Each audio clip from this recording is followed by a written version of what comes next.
Good morning বন্ধুরা, আমি শ্রাবন্তী। আমার ক্যাপচার অফ ফ্রেম ব্লগে তোমাদের অনেক অনেক স্বাগত। আশা করছি তোমরা সবাই ভালো আছো আর আমিও ভালো আছি। আর আজ হচ্ছে 7ই আগস্ট, বাংলার হচ্ছে 22শে শ্রাবণ। আর এখন ঘড়িতে বাজে 8টার মতো। আর এখন থেকে তোমাদের সাথে নিয়ে আমার ব্লগটা স্টার্ট করছি।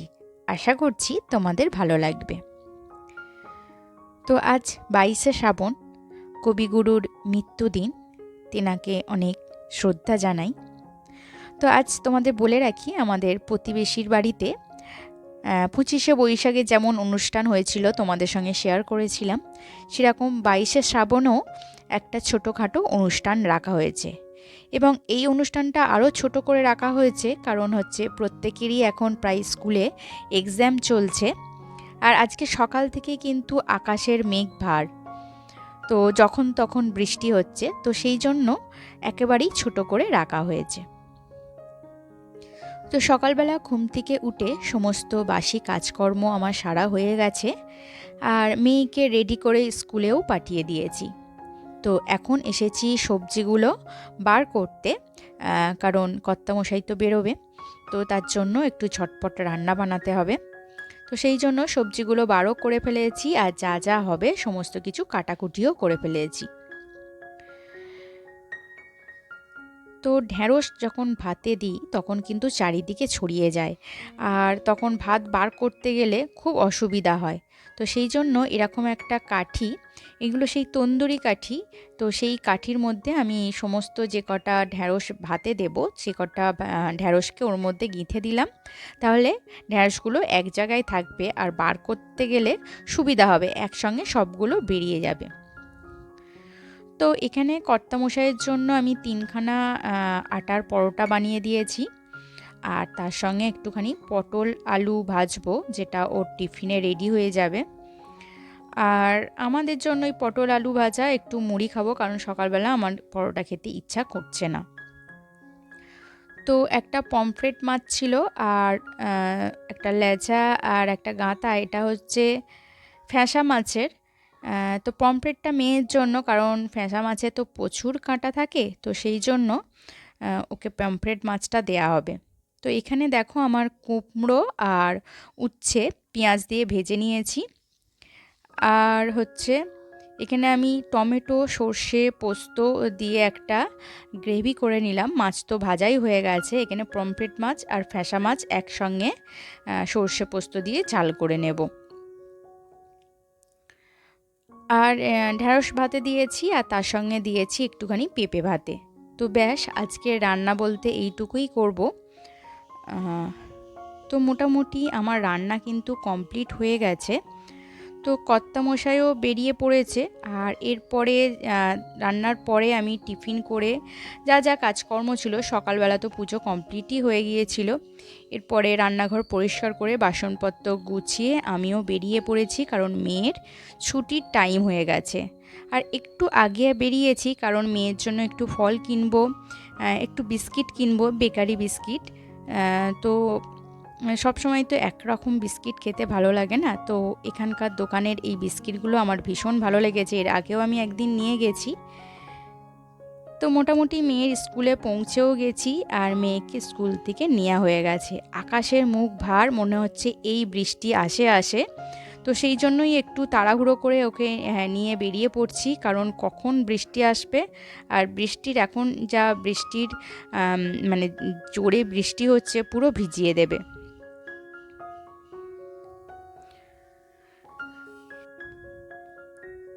তো অটোর মধ্যে মোটামুটি উঠে পড়েছি, আর এখানে দুটো বন্ধু, এই যে সৃঞ্জন আর অদ্রিত।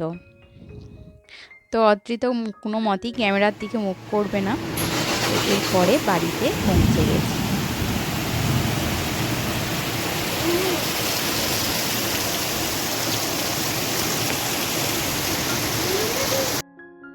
আর বাড়িতে পৌঁছানো মাত্রেই বৃষ্টিটা স্টার্ট হয়ে গেছে।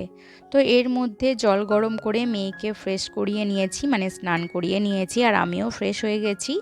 আর এরপরে একেবারে চলে এসেছি লাঞ্চের থালায়। তো আজকের মেনু তো তোমাদের জানা। তো লাঞ্চ করার পর আজকে আর একটু আধ ঘন্টা করে শুই, আজকে আর শোবো না, কারণ হচ্ছে আজকে বললাম 22শে শ্রাবণের অনুষ্ঠানে যাব। তো সেই জন্য যে জামা কাপড়গুলো ছিল সেই জামা কাপড়গুলো গুছিয়ে নিচ্ছি।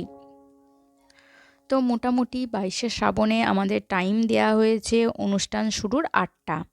তো তার মাঝখানে মোটামুটি যে কাজগুলো টুকটাক থাকে বিকালে সেই কাজগুলো কমপ্লিট করে নিতে হবে।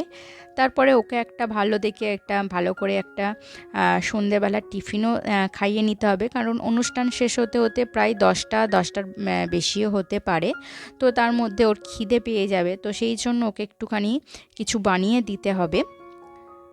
তো প্রথমে আমি জামা কাপড়গুলো গোছানোর ছিল, তো সেইগুলো গুছিয়ে নিলাম। আর এখানে ওর জন্যে কিছু ফল এনেছিলাম, মানে আমার মেয়ের জন্য। তো ফলগুলো বার করে একটু ধুয়ে পরিষ্কার করে জল ঝরিয়ে ফ্রিজে তুলে রাখলাম। আর এখানে একটু সন্ধেবেলা যদি ঘুগনি বানাই, তো তার জন্য একটুখানি ঘুগনির কড়াই ভিজিয়ে দিলাম।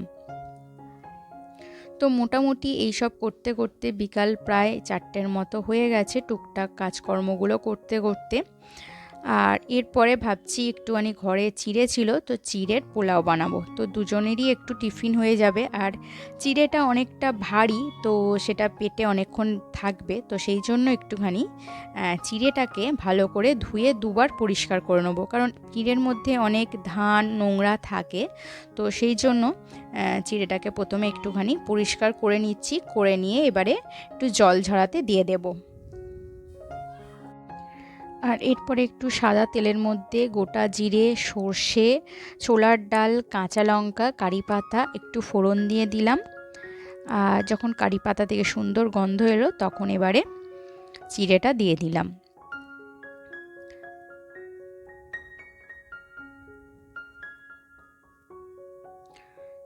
স্বাদ মতো একটু লবণও দিয়ে দিলাম, আর অল্প একটু চিনি দিয়ে দিলাম।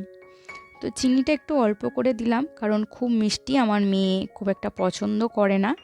আর তার সঙ্গে দিয়ে দিলাম একটুখানি ঘি আর হলুদ গুঁড়ো। ব্যাস, মোটামুটি এর মধ্যে এবার দিয়ে দেবো একটু বাদাম আর একটু আলু ভেজে রেখেছিলাম। তো একটু আলু আর বাদাম দিয়ে দিলাম। ব্যাস, এখানে চিড়ের পোলাওটা আমার রেডি। দাঁড়ান, ওকে আগে একটুখানি অল্প করে দিয়ে দিই, কারণ ও খেয়ে নিলে আবার ওকে সাজাতে বসবো। ওখানে 22শে শ্রাবণে আমার মেয়ে একটা নাচের পারফর্ম করবে, আর আমি করব আবৃত্তি। তো মোটামুটি দেখো, এই যে মেয়েকে আমি রেডি করিয়ে দিয়েছি। আর এরপরে কিন্তু আমিও রেডি হয়ে গেছি।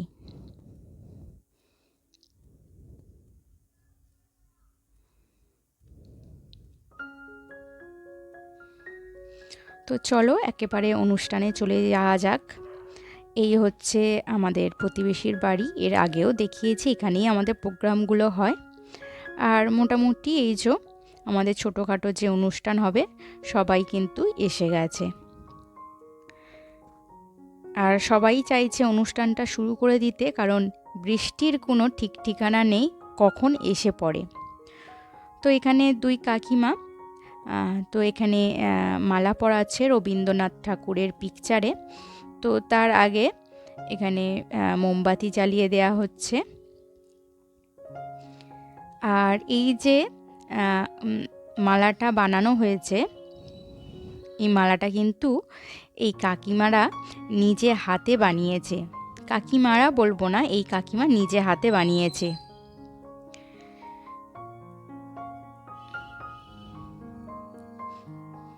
দারুণ হয়েছে না মালাটা?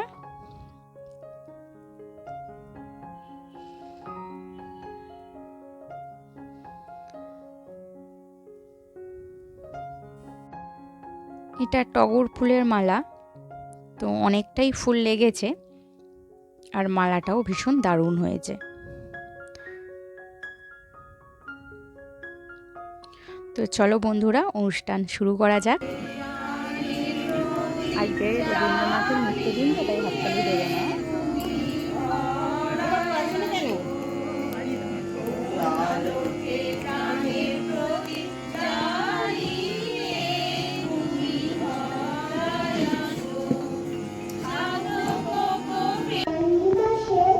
আমার নিবেদন কবি সুমিত